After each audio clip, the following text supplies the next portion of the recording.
awesome to have you all here in Long Beach, where we are celebrating our theme of A March to a Million. Just how far are we making it toward that goal? Well, when we last gathered here in Long Beach in 2009, we had about 2,000 conference attendees. This year, we have about 4,500, more than double in just 7 years. It's reflective of what's happened in California charter schools more broadly.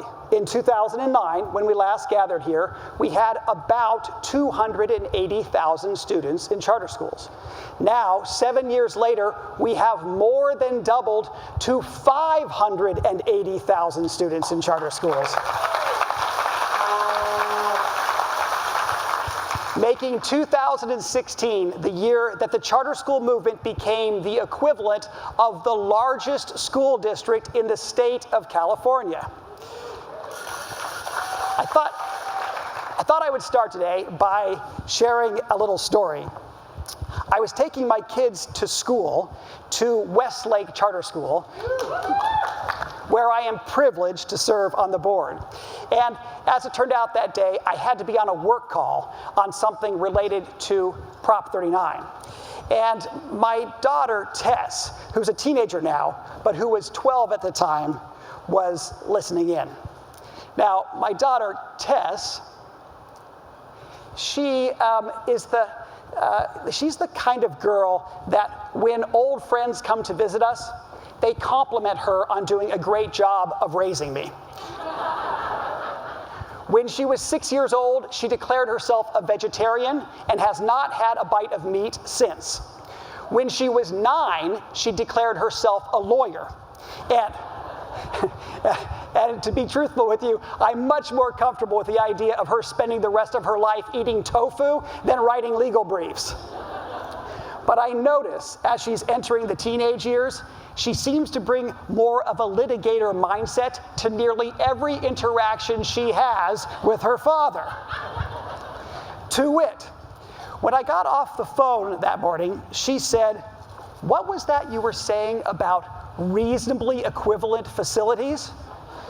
So I explained to her how, under California law, school districts are obligated to provide reasonably equivalent facilities to charter schools. Whereupon she said, like that's anything close to what we have at Westlake? How the traditional public school students, they're all in the shiny building in the front with all the classrooms under one roof, and they have the auditorium, and they have the cafeteria, and they have almost all of the playground space, and the charter school kids, we get the temporaries in the back with a small plot of grass to play on, like that's reasonably equivalent? If that's as good as your facilities advocacy is, maybe CCSA needs a new CEO.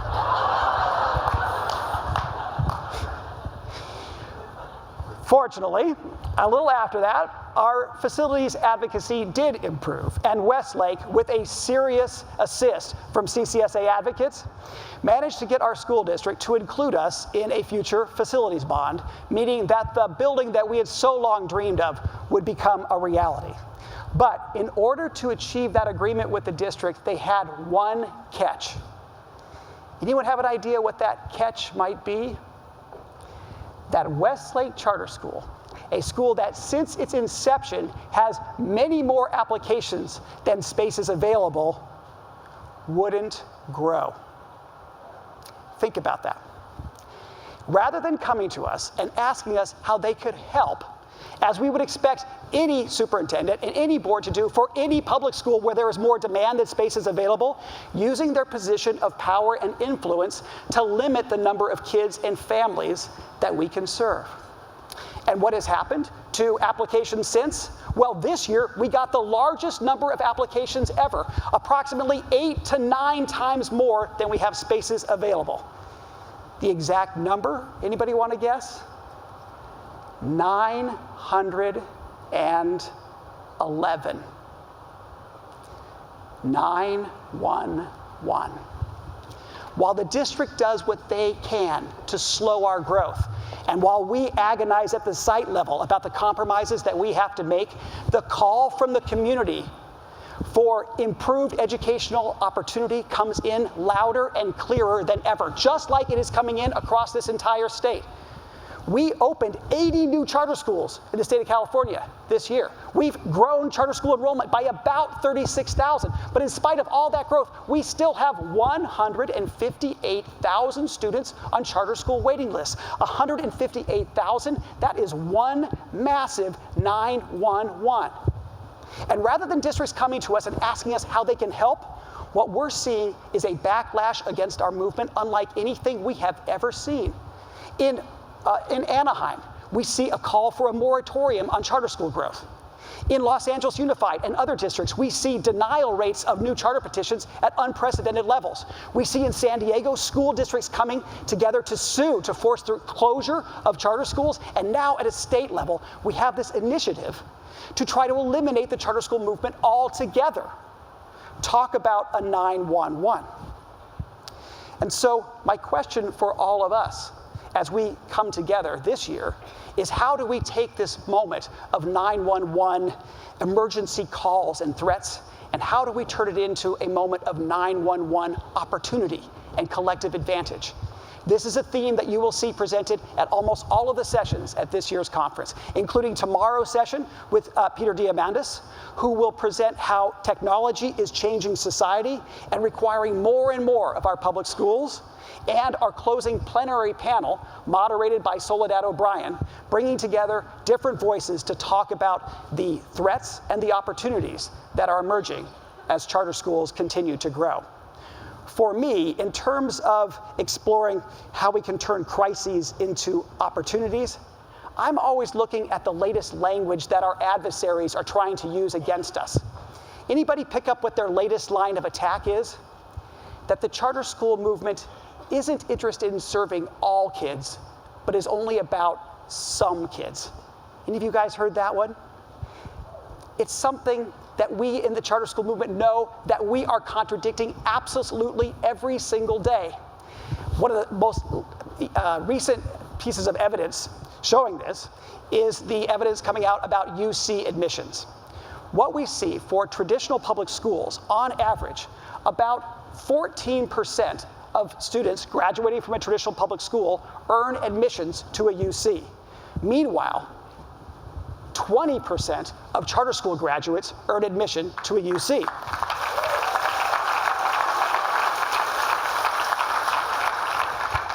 But get this, for traditional public schools, about 18% of higher income students earn admission to a UC.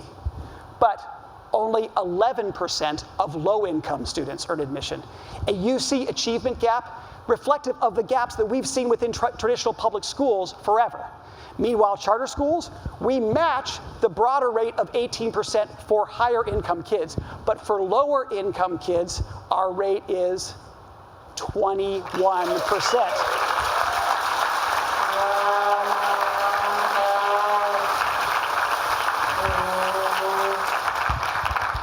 It's a reverse UC admissions gap. Our rate of admission for low-income students is almost twice as high as for traditional public schools. And the fact of the matter remains that the traditional public school system has been unable to generate all kid results for generations. And we've seen hundreds of thousands, if not millions of kids left out. This is why the charter school movement was made in the first place. And here we come along, nearly a quarter century in, generating all kid results at large scale. And what do they start doing? Throwing rocks from some of the glassest houses that we have in society today. This was something I saw in very sharp focus at a recent visit I made to Wish Charter School in Los Angeles. Wish is this simply extraordinary school, on top of all sorts of other phenomenal things that they're doing. They're doing a great job of serving a significant number of severely disabled students within their full inclusion model. And parents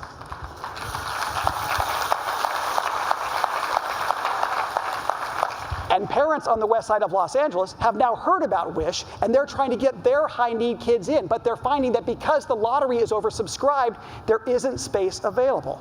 So they then go to the neighborhood traditional district school and say, please serve my child. And they are hearing, we're sorry, but we don't serve children with your disability here. You have to go someplace else. A pattern that plays out at 10 other schools on the west side, such that the only option that they have is to put their children on buses and to send them to a distant school featuring a more restrictive program that they don't even want.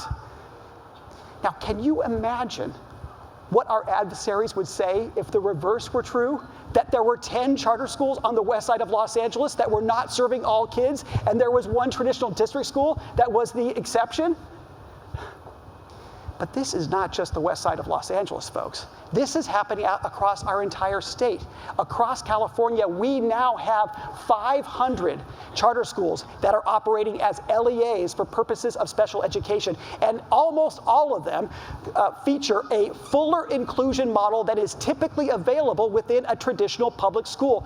500 all-kids schools standing in stark contrast to the vast majority of traditional public schools that are not. This basic dynamic was also in focus at a recent visit that I made to Learn for Life charter schools. Learn for Life is this absolutely extraordinary organization with an average daily attendance of about 13,000 students, serving kids up and down the Central Valley and all the way into San Diego. But when you learn more about the school, you realize that at different times during the year, they have over 30,000 kids who are enrolled, a function of the fact that so many kids from traditional public schools are dropping out in the middle of the year and coming to Learn for Life. And then those same districts from which so many kids are dropping out band together to have lawsuits against Learn for Life, claiming that only they are watching out for the interests of all kids in their geographies. It's ridiculous. Meanwhile, when you go to Learn for Life, on top of the things that they've been doing well for a very long time, they have this new thing that they're doing, where they have built these classrooms on wheels, where we see that, and one of them is a full computer lab, and they tow them behind big trucks all the way up to the fields where many of their students are working as migrant labor, picking fruits and vegetables. And when they come off the fields, the classrooms and the teachers are waiting right there for them. And Learn for Life doesn't want to serve absolutely all kids?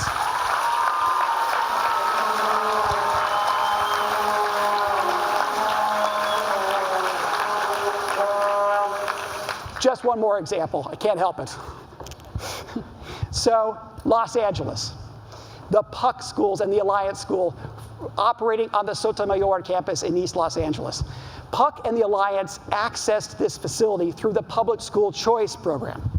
And the district made a condition of the charter schools participating that they accept an attendance boundary. That way the district could make sure that those darn charter schools are serving all kids, right?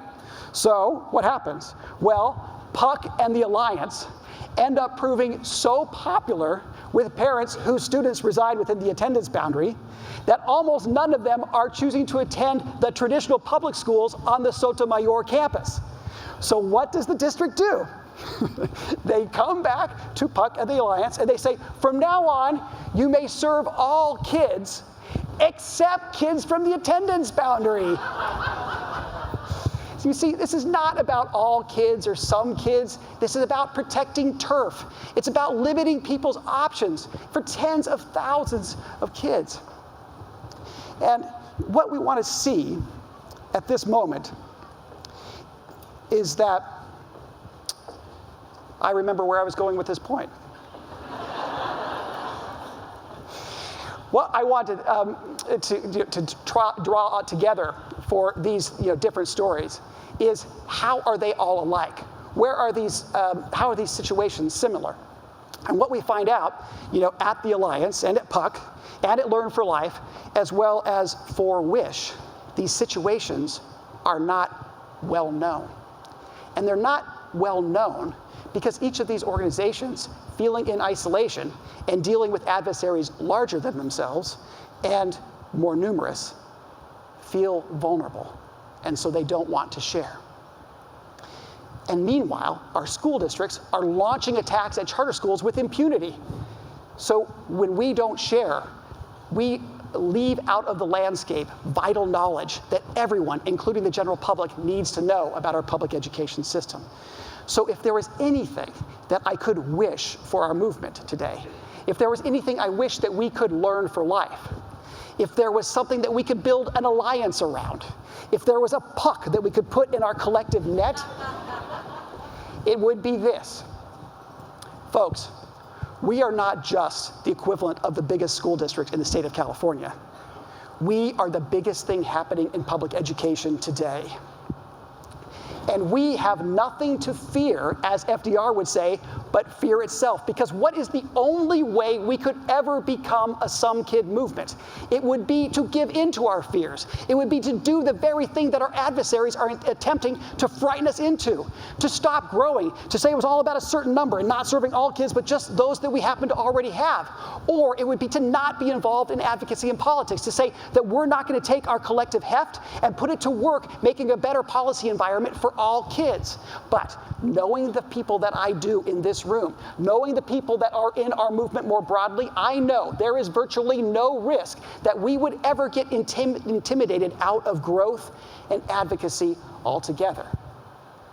But I do think that there is a risk that we could go too slow, that we could accomplish over the next quarter century what we could have gotten done in the next decade if we had just found our inner FDR. My family knows well how, at least temporarily, the charter school movement can become a some kid proposition. Because that requirement that the school district tried to impose on Westlake, that we not grow at all, we rejected that, thankfully. But feeling vulnerable and feeling desperate, we did agree to slow our growth, such that that high school that we are going to build will definitely be there for my son Quentin, but maybe 1 year too late for Tessie. Our family understands how the charter school movement could become something that provides the high school that we so much want for one of our kids, not for all of our kids. And for our family, of course, we have options. One way or another, we're going to find a decent high school for Tessie. And if that's what she still wants, a path all the way on to her JD. But for millions of other families in the state of California, the stakes are far, far higher. So the question then becomes, what can we do to make sure that we can grow as fast as possible to make things better for all kids? Well, my sense is that the answer may be coming from a little ways up the road, from the Los Angeles Unified School District. You know, the equivalent of the second largest school district in the state of California. You may have heard, and you had a presentation earlier today about this plan to accelerate high-quality charter school growth in Los Angeles. Some are referring to it as the Broad Plan, and I got to tell you, I love almost everything about that plan. I just have one small problem. It's mispronounced. It should not be the Broad Plan. It's got to be the Broad Plan. As in a broad investment in a very large number of charter schools. Because in Los Angeles, as is the case across the state of California, we have a stunning number of great schools. And what is the best way to hold back the efforts of our adversaries to slow us down? I think their preferred approach is what I call whack-a-mole. Whatever decides to grow, make it feel immense pain. And what's the best way to defeat whack-a-mole? It's all heads up at once, right? Like in what happened in Orange County. Not so long ago, Anaheim announces its moratorium on charter schools. What happens? Charter schools do all heads up at once. Vista, a school from LA Unified, decides to replicate in Orange County. Innovate's coming down as well. Oakland Unity, they sent a great leader down south. We have Oxford Prep replicating in the area. We have 6 new great charter school organizations starting from scratch, and we've got a parent trigger on the run. Meanwhile, Linda Lindholm, this great new board member, supported by CCSA advocates, lobs in some support from Orange County. What do we have a few years later? Well, in 2013, we had 16 charter schools in Orange County. This fall, we're going to have 32.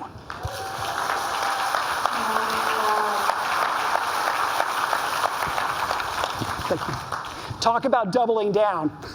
And we think within 2 years, we will have tripled. Whack-a-mole may be a game that Anaheim Unified can play in area amusement parks. It is not a game that they can play to stop the growth of charter schools. Just like our advocacy efforts, what's the strongest approach? A narrow one around a small number of schools, or a collective approach around a big number? In almost all instances, the broad strategy is the better one. Like our recent win in West Contra Costa regarding parcel taxes. Did you guys see this one? Here this school district is, right? Getting millions of dollars of local parcel taxes. The charter schools of the area serve a higher percentage of low-income African American and Latino students. And the district won't share a penny of those parcel taxes with the charter schools. And we get called the Some Kid movement. But what do? We sue, but perhaps most importantly, all of the schools of the district stand together with us in the suit. The district almost immediately reads the tea leaves and sees this is not sustainable, and they ask to go into negotiations with us. And a couple of months later, we have a settlement that had to be signed by absolutely every school without exception, but they did it. And what has happened now is we have a settlement agreement that will generate $3 million in extra funding coming to charter schools in this area, and also send a signal across this entire state that we expect the same from all other school districts.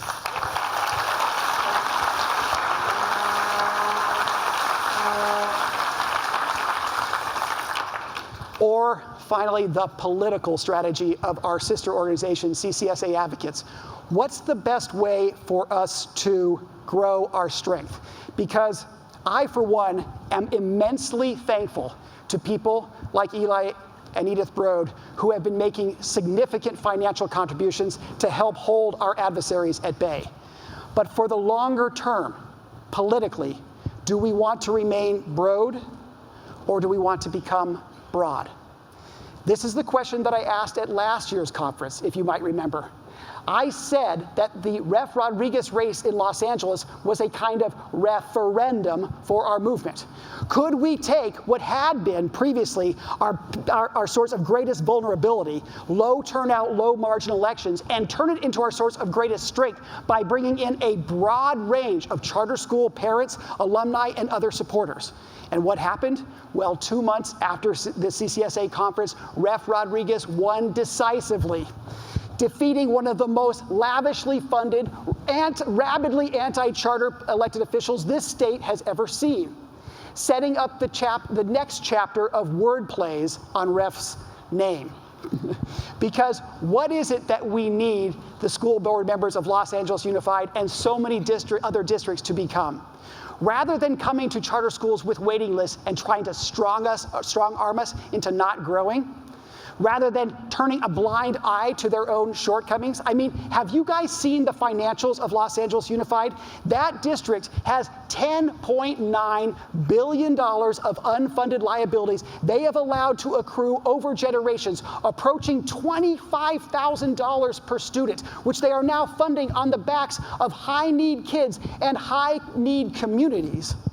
And what do they do but get their Office of Inspector General sicked on charter schools because of our petty cash procedures? It's ridiculous. If Los Angeles Unified were a charter authorized by Los Angeles Unified, that charter would be revoked.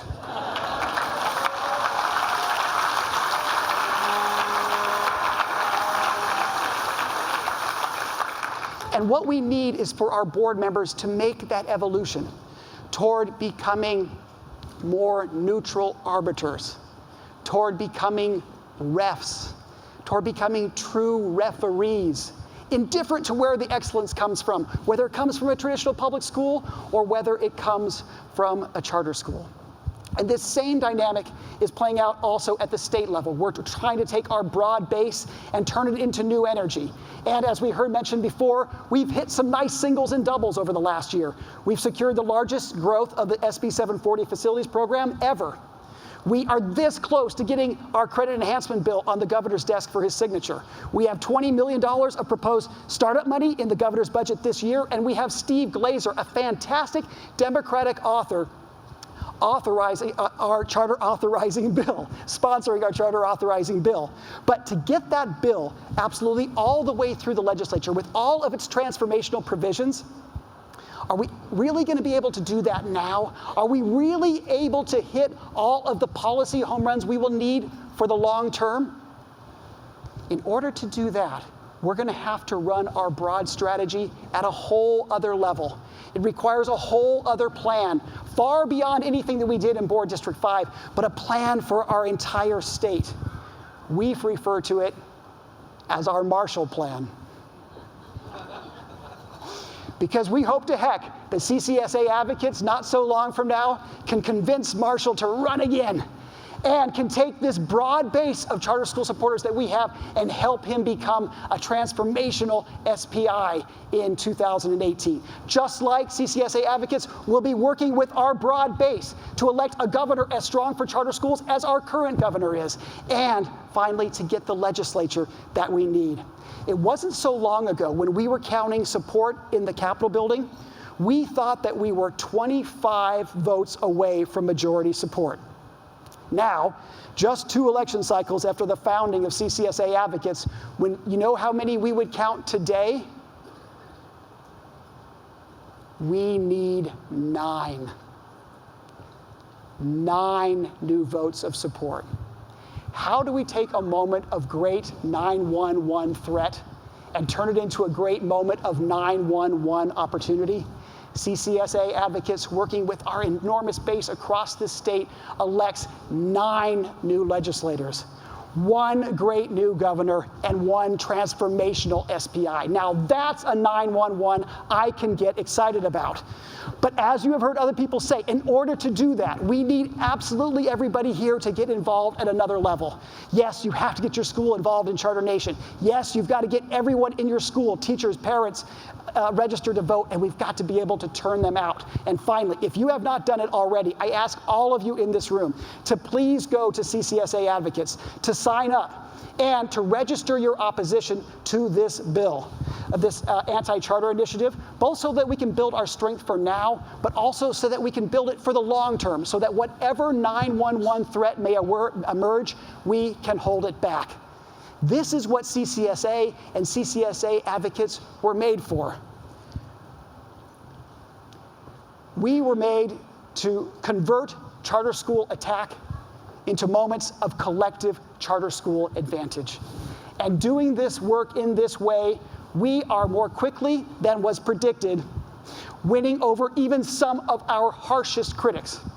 I know we're winning over my harshest critic, because this spring, I was in Los Angeles canvassing for ref with Tess. And every time we have a very big election, I either take Tess or Quentin to canvass with us. And this was a special one for me because we were canvassing in a neighborhood right near where I had done my 7 years of teaching. And after we had spent the weekend together going door to door, I decided to take her back by my old school, Hooper Avenue, so that she could see it. Hooper Avenue is a place she had heard me talk about many, many times. It's become a kind of symbol in our family for the kinds of injustice and unfairness that can be imposed by society on our highest need communities. And after hearing all those stories, finally having a chance to set eyes on it for the first time, what do you think Tessie said? Way nicer facility than my charter school.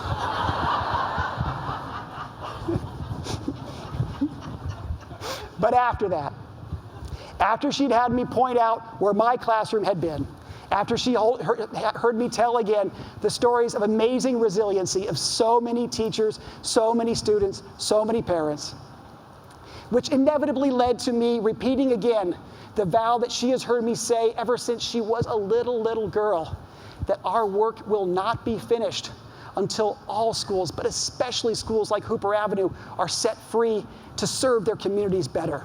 After all of that, we were in the car headed toward the airport, and there was this moment of silence. And I could tell that she was processing the entire weekend. And she turned to me and she said, "Dad, it's going better this time, isn't it?" "Yeah, Tessie, it is." we're going to win this time, aren't we, Dad? I said, yes, Tessie, I think we will. And when we did, just like I think ultimately our entire movement will win, if what you mean by winning is that we succeed indisputably in our shared mission to make things better for absolutely all kids. This movement, like a beloved teenager in the passenger seat beside us, keeping us honest, holding us to account, accompanying us to our most treasured, remembered places, helping us generate results we didn't even think possible just a few years ago, and then in exactly the right way, in exactly the right moment, providing the encouragement that inspires us to dig deeper than we ever knew we could go. This movement, in the end, that is doing a great job of raising us, turning us into people who have become adept at taking moments of crisis and turning them into moments of opportunity. Something that has been a hallmark of our movement from the very beginning down to this very day. Something that we see happen whenever charter school folk get together. Be that in hallways where discussions are happening in charter schools every moment of every day, or when we gather for our annual conference. When we may see, perhaps more than any other time during the year, what the unbelievable potential of this movement is. Ultimately, in the end, enabling us all to take these threats directed at our state's young people and turn them into opportunities that propel California onto that moment when all students and all families and all communities are fundamentally better served. Thank you so much for all that you are doing for California's charter schools. Thank you for being here. I hope you have a fantastic week. Stand up now and face the sun. Bite my tail or turn and run. It's time to